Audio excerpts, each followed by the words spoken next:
مادر نازنینم. فصل اول، اولین نگاه به مغز. وقت آن رسیده که با مغز خود آشنا شوید. با گشت و گذار در فضای میان گوشها عضوی نرم، سرخ رنگ و نسبتاً ژله مانند دیده می شود. اگر انتظار جسمی نسبتاً سخت و خاکستری شبیه گردو را دارید، در اشتباهید. تنها مغزهای غیر زنده که در شیشه نگهداری می شوند به آن صورت هستند. مغز انسان زنده خیلی شلتر و پوشیده از رگهای خونی است. مغز انسان به طور متوسط 1.4 کیلوگرم وزن دارد. مغز فیل در حدود 5 کیلوگرم است، در حالی که مغز گربه، قابل توجه دوستداران گربه، تنها 0.03 کیلوگرم وزن دارد. به نظر می رسد که حیوانات بزرگتر مغز بزرگتری دارند، ولی دانشمندان معتقدند که نسبت مغز به وزن کل بدن باهوش بودن یا کودن بودن جانوران را تعیین می کند.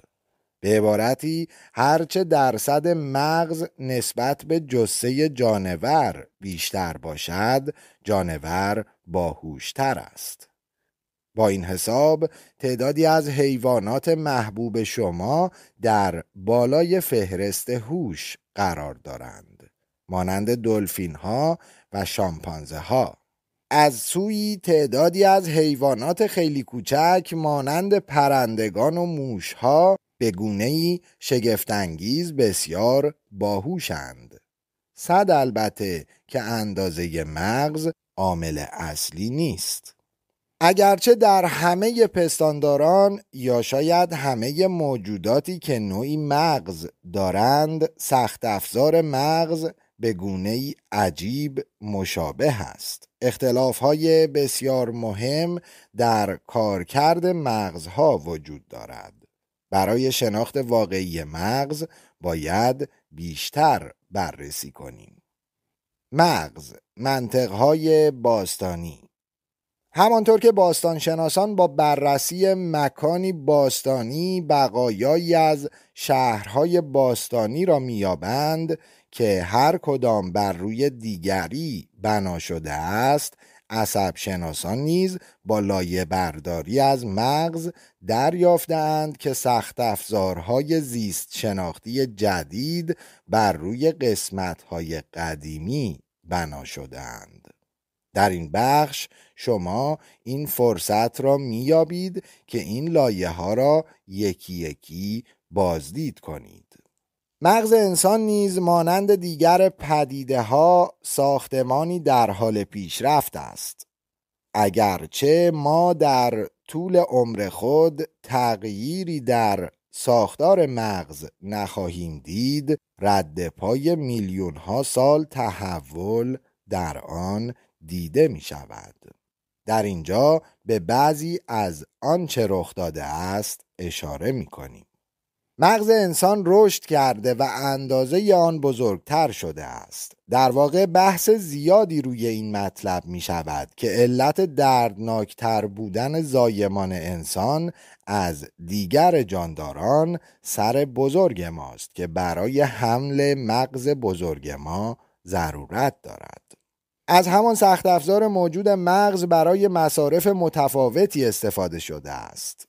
مغز انسان بیش از اندازه انعطاف پذیر است. برای مثال در کودکان ناشنوا از بخش‌هایی از مغز که ویژه شنوایی است برای کارهای دیگر مانند درک زبان اشاره استفاده می شود.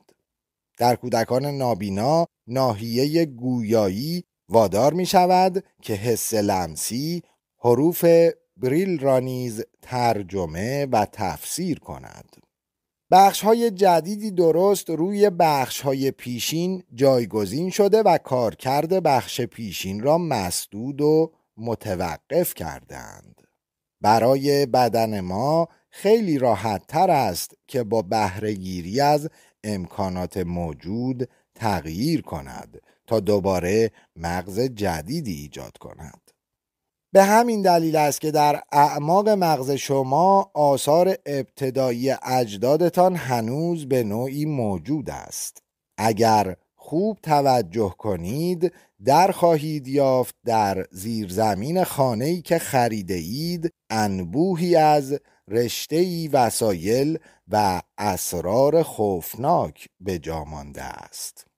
در فصلی که پیش رو داریم شما مغز خود را برش خواهید داد، البته فرزن، و نگاهی دقیق تر به داخل آن خواهید انداخت. قشر بیرونی مغز. لایه بیرونی مغز قشر مخ نام دارد. این قسمت حرکات ارادی، منطق، سخن گفتن و خلاقیت را اداره می کند.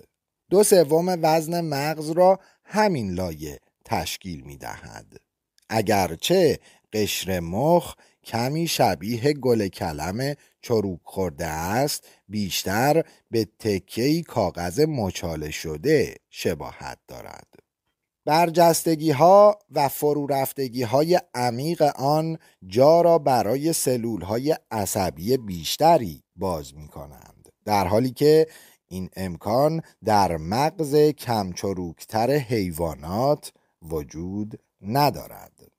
اگر قادر بودید قشر مخ خود را بر روی سطح صافی باز و پهن کنید، با چیزی تقریباً به اندازه یک ورق روزنامه روبرو می شدید. اگرچه کمی ضخیم‌تر بود و نوشته های آن خیلی خواندنی نبود. بخش میانی. زیر قشر مخ ساختارهای قدیمی‌تر مغز را می‌یابید. این نواحی نقش اصلی را در حافظه فصل 5 و انگیزه های احساسی مانند طلب لذت و خوشی و دوری از درد فصل 6 به عهده دارند. گاهی این ساختارهای مغزی به صورت ناحیه‌ای حلقه‌ای شکل دور هم جمع می شوند که سامانه لیمبیک نام دارد. البته بسیاری از عصبشناسان در مورد جدا بودن این سامانه از بقیه مغز شک دارند. بخش پایانی. در پایینی ترین ناحیه مغز قدیمی ترین ساختار شامل مخچه و ساقه مغز قرار دارند. ساقه مغز تنها یک قسمت برجسته خوشتراش بالای نخاع نیست.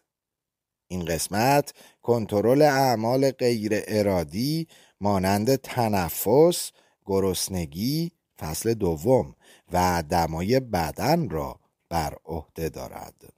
در ضمن ایفاگر نقشی تونلی است که پیام عصبی را از مغز شما به اعضای بدنتان هدایت می کند.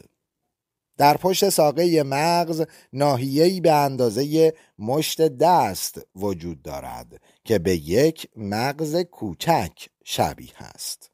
این ناحیه مخچه ماست و تعادل و حرکت ما را بر عهده دارد. تحقیقات جدید نشانگر این مطلبند که مخچه نقش نظارت بر سایر اعمال پیچیده را ایفا می کند.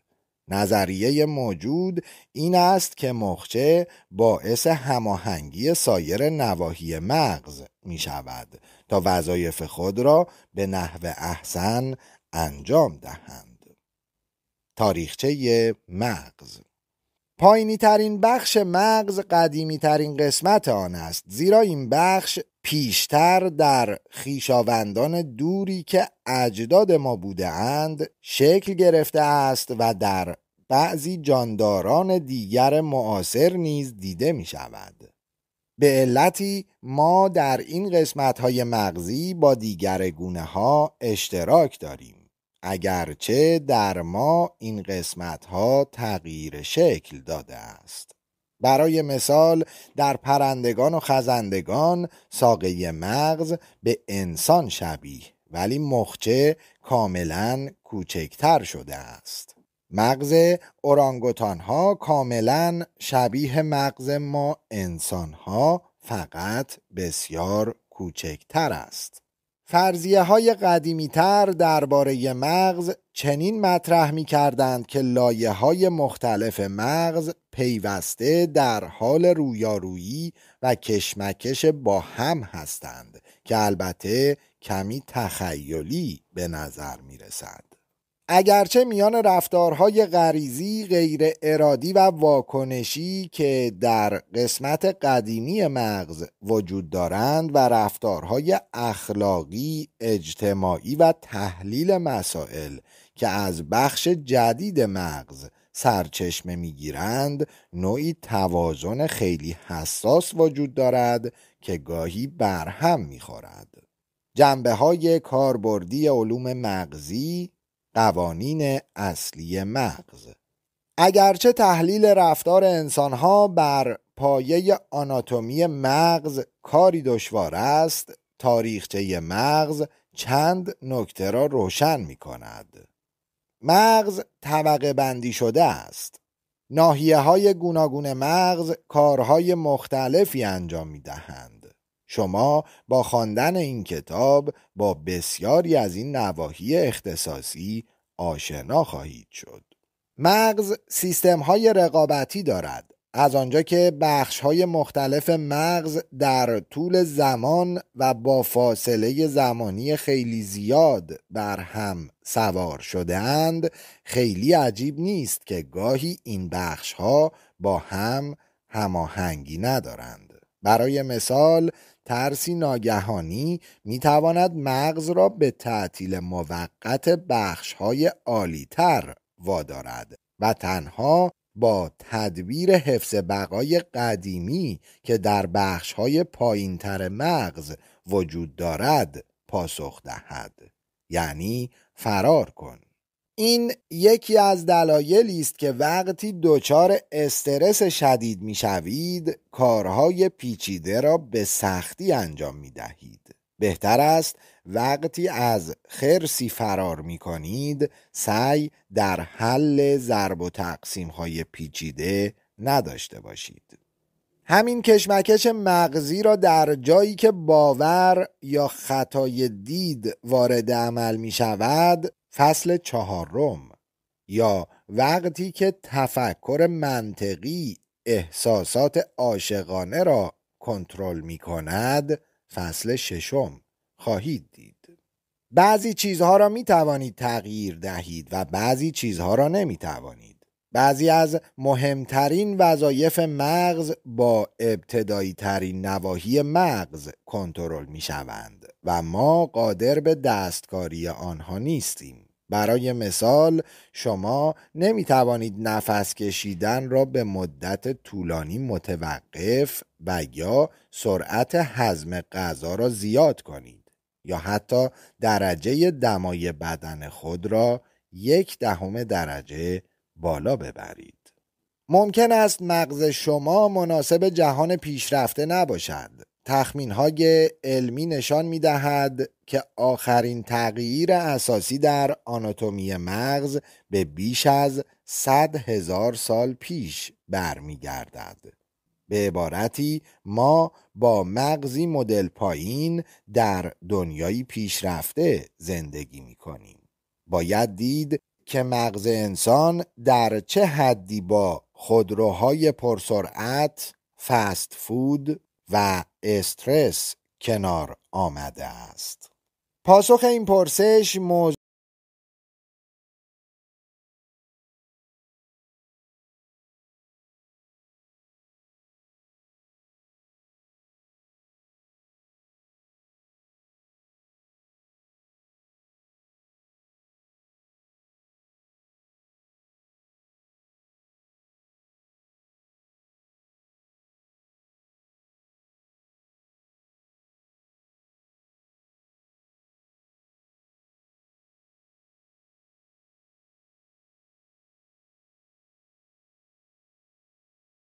جهان پیشرفته.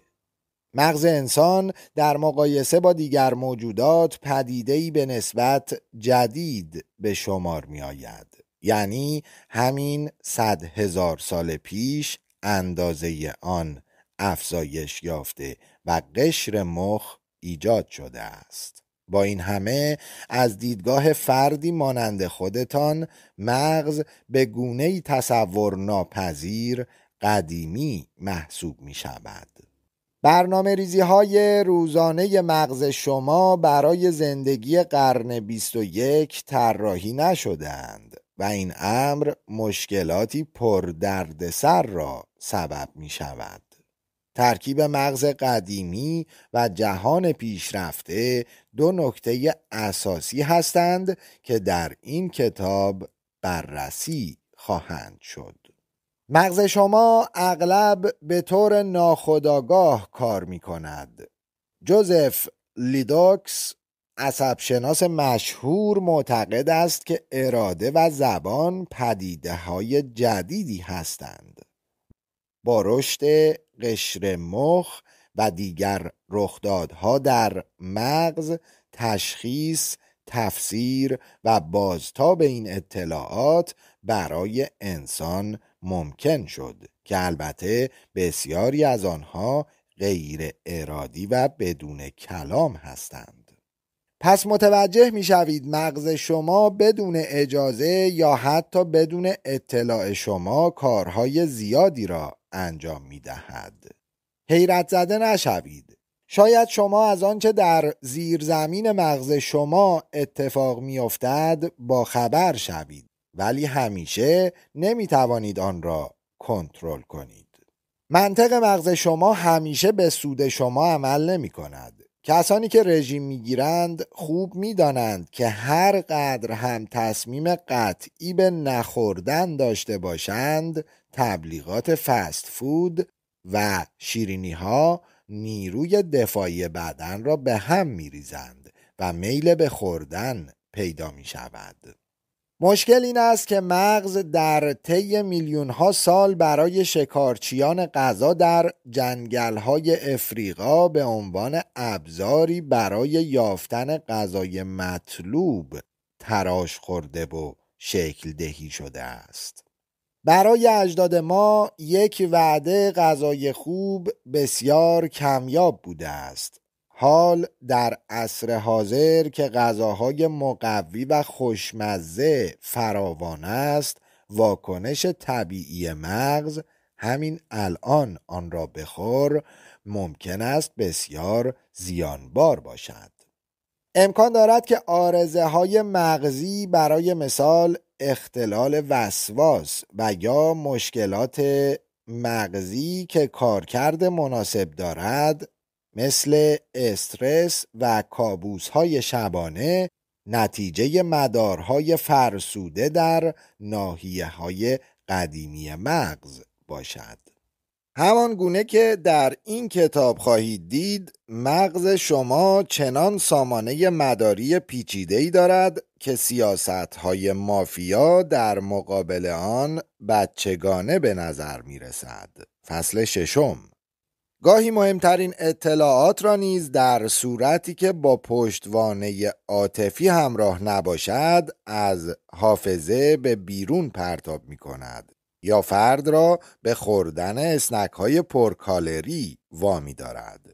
گاهی اوقات می توانید اشتباهات مغز را جبران کنید یا محدودیت های آن را دور بزنید، ولی گاه نیز به اوامر آن تن در خواهید داد.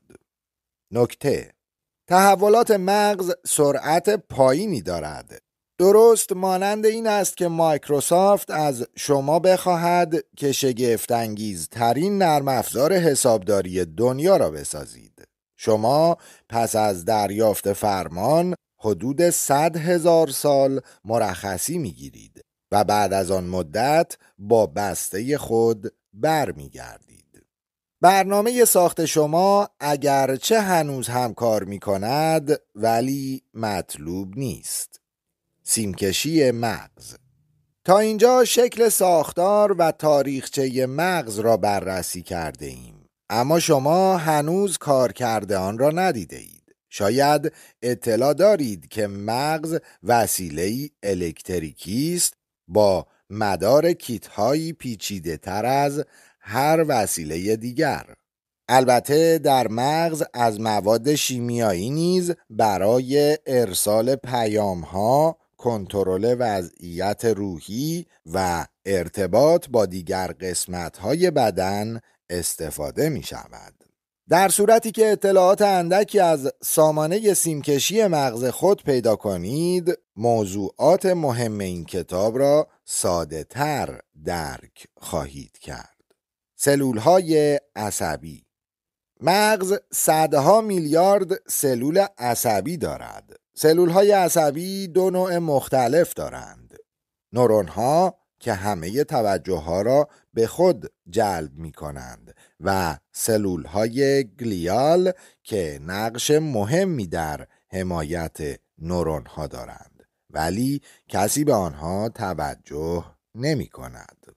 نورون‌ها پیام‌های الکتریکی را از مغز به سراسر بدن می‌رسانند. طبق تخمین‌های دانشمندان، مغز انسان 100 میلیارد نورون دارد. اگر نیاز به کمی تعریف و تمجید دارید، این تعداد را با 300,000 نورون در مغز مگس سرکه مقایسه کنید. شگفت انگیز این که تعداد سلول‌های گلیال 10 برابر بیشتر از نورون هاست. آنها تغذیه، محافظت، جمع‌آوری زباله، افزایش سرعت، صفحه 374 را ببینید، و بسیاری خدمات دیگر را برای نورون‌های مشهور انجام می‌دهند. در اینجا به یک نورون توجه کنید. تصویر یک نورون تشکیل شده از ورودی، دندریت، رشته عصبی یا اکسون و خروجی. نورون از نزدیک شبیه نوعی گیاه قرون آینده است. پیام‌ها را به وسیله قسمتی که شبیه شاخه درخت است به نام دندریت می‌گیرد و سپس یک علامت الکتریکی از ناحیه لوله شکلی به نام رشته عصبی یا اکسون به پایین می‌فرستد. نکته: در این تصویر اندازه طبیعی نورون دیده نمی شود.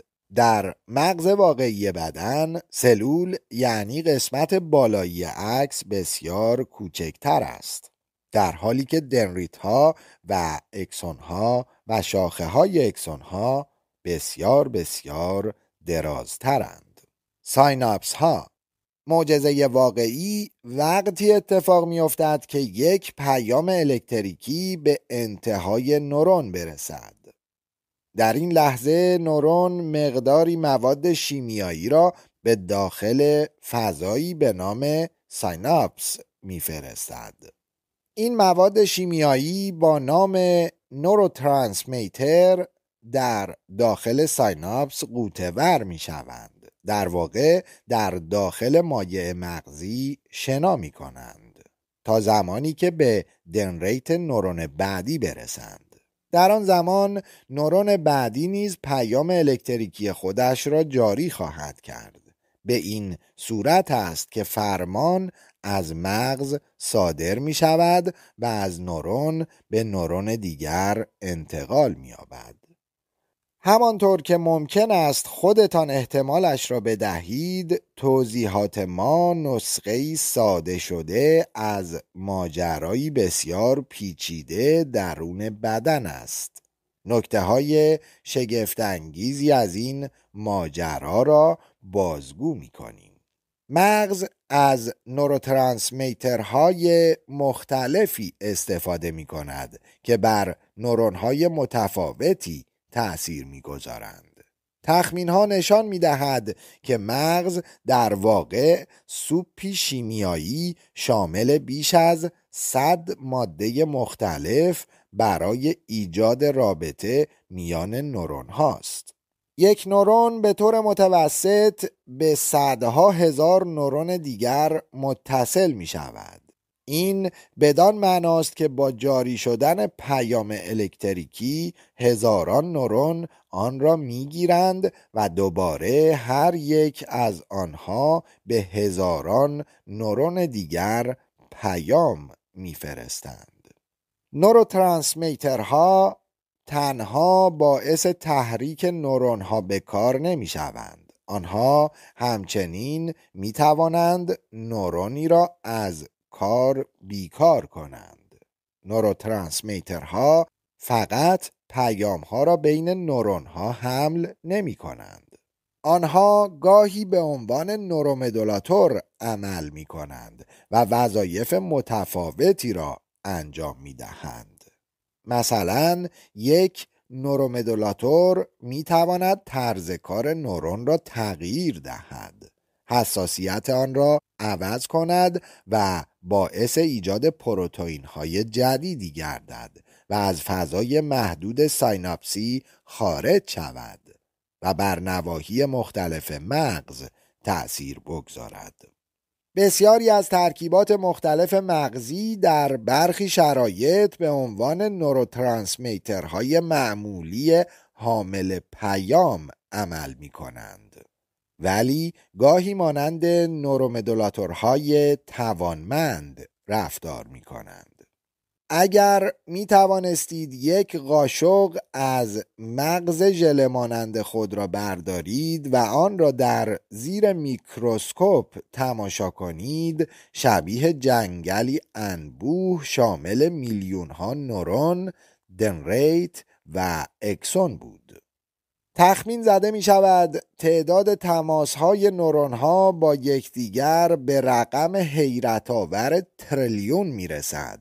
برای همین است که گاهی مغز انسان پیچیده ترین پدیده در جهان قلمداد می شود. باید احساس غرور داشته باشید. نکته های جالب: ارتباط میان جراحی پلاستیک و سوسیس. تعدادی از کشنده ترین سموم دنیا با مختل کردن ارتباط سایناپس ها اثر می بخشند، مانند سم بوتولینوم توکسین که به وسیله یک باکتری تولید می شود. بوتولینوم ترشح مواد را در سایناپس مختل و رابطه نورون ها را با هم قطع می کند. در نتیجه مغز قدرت فرماندهی کل بدن را از دست می دهد. کوچکترین مقدار بوتولینوم که مثلا با خوردن ماهی تن از کنسروی ناسالم وارد بدن می شود، باعث مرگ بر اثر فلج کامل خواهد شد. همین سم با نام دوستانه تر بوتاکس به داخل عضلات صورت شما تزریق می شود و چروک های آن را برطرف می کند. به هر حال سم بوتولینوم کشنده ترین ماده طبیعی شناخته شده است. اسم این سم برگرفته از بوتولوس، نام لاتین سوسیس است. گاهی هم سوسیس های ناسالم حاوی این سم بودند. برخی داروها یا مواد مخدر نیز با